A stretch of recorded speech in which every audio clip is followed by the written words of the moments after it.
शिवरास्ता करते हुए वर्तमान चिन्ह ठीक करें, अन्यथा तहसील के सामने अनशन करेंगे बाबू साहेब जावले। दिवटे में शिव रोड का काम, किसान परेशान, काम रुका। ठेकेदार की अड़ियल नीति के कारण मेरी जमीन और खड़ी फसलें बर्बाद हो रही हैं। बाबू साहेब जनार्दन ने बताया कि सेवगांव तालुका के दिवटे गांव के अंतर्गत नरसोबा मंदिर से धाने बस्ती तक 1 किलोमीटर सड़क का काम चल रहा है। सीमा चिन्ह न होने के कारण सड़क के किनारे किसानों की जमीन बर्बाद हो रही है। जावले के किसानों ने चल रहे सड़क निर्माण कार्य को रोक दिया है और सीमा चिन्हों से किसी भी किसान को कोई नुकसान नहीं होगा, अन्यथा वे तहसील के सामने भूख हड़ताल करेंगे। नाव बापूसाहेब जनार्दन जावळे, राहणार देवटी, तालुका शेवगाव। हे रस्ता जे चालू आहे हे रोजगार हमीतून रस्ता आहे। हे रोजगार हमीतून नसून हे सगळा मशीनद्वारेच रस्ता चाललाय। मशीन माझ्या उभ्या पिकात रस्ता घातलाय।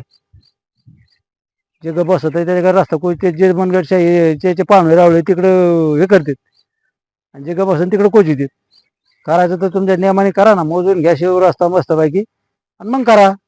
जातो कुठं? हे रस्ता धाने वस्तीवर जातो। म्हणणं काय मग? आमचं म्हणणं काय नाही, तुम्ही रस्ता करा पण मोजून घेऊन रस्ता करा। कोणालाच म्हणजे गरीबाचे मोडू नका। मोठ्याचं वावर आलं का तिथं सोडून द्यायचं, लगेच वाकायचा रस्ता, गरीबाचं वावर आलं तिकडं कोचायचं। कोणाचा दुसरा मोठा आला लगेच रस्त्याला टर्न बसतो। मग शिवा असा ना खेळल्याने शिव आहे काय वाकडं तिकडं वाकडं तिकडं? तुमचे कागदपत्र जसं नका असेल तसा रस्ता करा ना, मोजून घेऊन करा, गरीबाला मारूच नका। हे धड उभ्या पिका घातलं दिसत नाही का? हा, हे पुढे येतो ते पुढे येतो, इकून हे करतो तिकून हे करतो।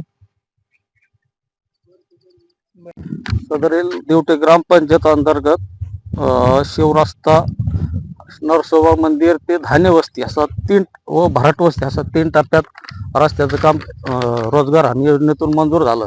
परंतु हा रस्ता ना नरसोबा मंदिरापासून सुरू केला ना धान्य वस्तीपासून, तर या रस्त्या हा सुरुवात ही नरसोबा मंदिर तर ते धान्य वस्ती व भराट वस्ती असा पूर्ण करण्यात आला पाहिजे। परंतु हा रस्ता संबंधित ठेकेदार व प्रशासनाने, रोजगार हमी समजा इंजिनियर अधिकारी वगैरे जे आहेत यांनी काय केलं, हे काही गावच्या पदाधिकाऱ्यांचं ऐकून अशा म्हणजे दुसऱ्या काही शेतकऱ्यावर अन्याय करणे, म्हणजे अशा पद्धतीनं कामकाज चालू आहे सध्या। तर हा रस्ता एकदम म्हणजे कुठल्याही शेतकऱ्यावर अन्याय न करता हा रस्ता झाला पाहिजे अशी माझी प्रशासनाला विनंती।